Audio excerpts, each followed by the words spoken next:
Astros. Make sure to catch all the action on the Diamond Saturday afternoon starting at 12:30 on ESPN Las Vegas, 1100 AM and 100.9 FM.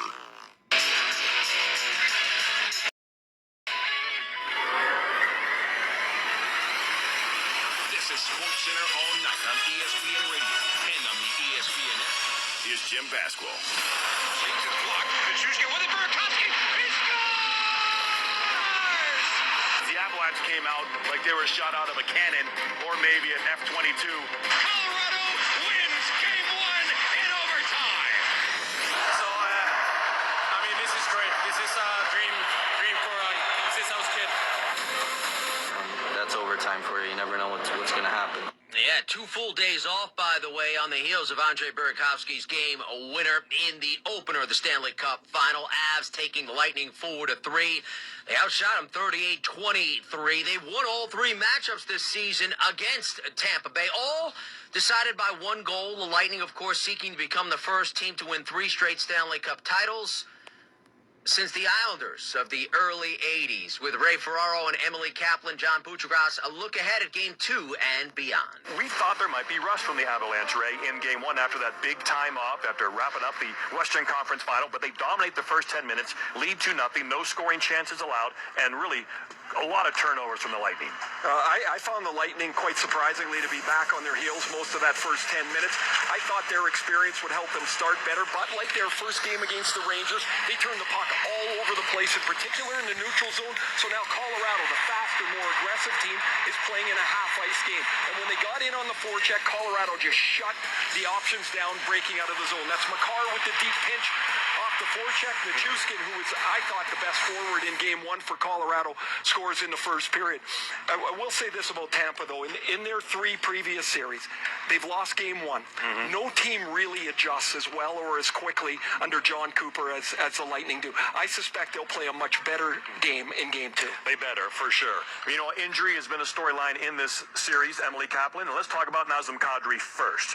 We know thumb surgery. How close is he to returning? What's the latest? So when you have thumb surgery, the big thing is gripping the stick. And we had some significant developments in the last 2 days because Kadri was on the ice and he was holding a stick and he was stick handling. That's obviously huge, and he was skating pretty well. Today when we saw him, though, he really wasn't gripping the stick with 2 hands all that often. Sometimes he just had 1. At the end of practice, I saw him take a shot. I think shot is probably a generous word for it. It was more of a love tap into the net. I'm told that he's still working very hard to get in this series. He'd still like to get in this series, but will likely only get in this series if it goes long. Yeah, so while the Avs try to get back some of their walking wounded, keep in mind the Andre Vasilevsky factor, leading all goalies in playoff save percentage and goals against.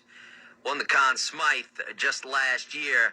4 goals allowed on 38 shots in Game 1, but he gets better. He's like fine wine, right? As the series goes along. College World Series, the luck of the Irish continued. Carter Potts drives this to right center, and gone! Yeah, Carter Potts goes yard. John Michael Bertrand and 2 relievers held the Longhorns offense in check. 7-3 Notre Dame over Texas in its first College World Series game in 20 years. The Irish carry the momentum of eliminating number 1 overall seed Tennessee in the Super Regionals against a program making its 38th appearance in Omaha. Bring a relief pitcher in a 3-2 count. This ball, first pitch swinging. Right field, grand slam! Jackson Nicholas adds 4.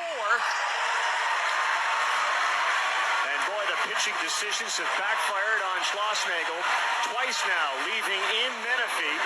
And Nicholas joins the party with a granny. Yeah, Jackson Nicholas, the grand slam. Oklahoma over Texas A&M 13-8. The Sooners scored 7 runs with 2 outs in the second to lead 8-0 in what became the highest scoring College World Series game since 2008. So it will be Texas A&M and Texas in an elimination game in Omaha. This is SportsCenter all night on ESPN Radio and the ESPN app. The Major's best team put a dozen runs on the board and did it on the road. 1-0. High drive, right field. There it goes. See ya. A grand slam for Rizzo. And the Yankees lead 10-1. Michael K. Yes Network. Anthony Rizzo capped the Yankees' 8-run fifth. The Granny Yankees extend their winning streak to 8. 12-3 over the Blue Jays. They've won 15 of their last 16. 48-16. That's gaudy. Best start since 1998. They opened an 11-game lead over Toronto in the East. Giancarlo Stanton, DJ LeMahieu, Joey Gallo also went yard. Yankees lead the majors with 105 long balls. 1 ball, 1 strike. Here it is. Swinging a chopper toward third. That's a fair ball, and that's going to sneak into the corner and left. Jackie scores. Dahlbeck behind him. Raffy holds it first. It's a 2-run hit, and the Red Sox have broken it open. They lead 6-1. That's 93.7 FM WEEI. Rafael Devers and Trevor Story each drove in a pair. Michael Wacha pitched into the 6th against his former team. Boston shut down a St. Louis rally in the 9th. Red Sox beat the Cardinals 6-5. Tune in for an AL battle today. Astros play host to the White Sox. It's presented by Progressive Insurance. Coverage begins at 3:30 Eastern on ESPN Radio and the ESPN app. A bunch of 2-strike hits, and another deep blast to right. This one will go. Kyle Tucker hits one off the facing of the second deck in right field. 13-3. KBME 790 AM. That was the third of 3 home runs and a 10-run 6, including Michael Brantley's grand slam. Astros 13-3 past the White Sox. The 0-1, swinging a high fly ball straight away center, pretty deep. De La Cruz back. It's gonna go. Home run, Francisco Lindor. He will treasure that home run forever. He hit it to straightaway center field into the batter's eye to the left of the home run apple. And with his mom in New York watching him play live here for the very first time, Lindor hits a 3-run homer to give the Mets a 3-0 first inning lead. Howie Rose said it all on WCVS. Francisco Lindor went yard with his ailing mom's first visit at Citi Field. Pete Alonso, a grand slam and a 7-run 6. Mets over the Marlins 10-4. They're 20 games above 500 for the first time since 2015. Extend their division lead to 5.5. Phillies, though, sweep a pair from the Nats. 5-3 in the opener, and in the nightcap, they take it 8-7, running Washington's losing streak to 7, despite 3 home runs in the twin bill from Josh Bell. Philadelphia's won 14 of 16. Coming up, we look back at the Warriors' run of titles focused on Steph. That's next. This is ESPN Radio. Grady with Mike Greenberg. What struck me was the Warrior players were as happy for Steph as he was for himself. Grady, weekday mornings at 10 Eastern on ESPN Radio and on ESPN Plus. Okay, ladies, we all know one of the greatest feelings in the world when a friend says, "Girl, those pants look amazing on you."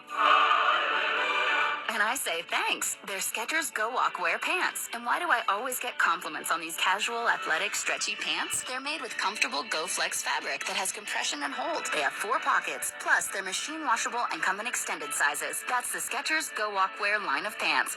Find yours at Skechers.com, a Skechers store, and find retailers everywhere.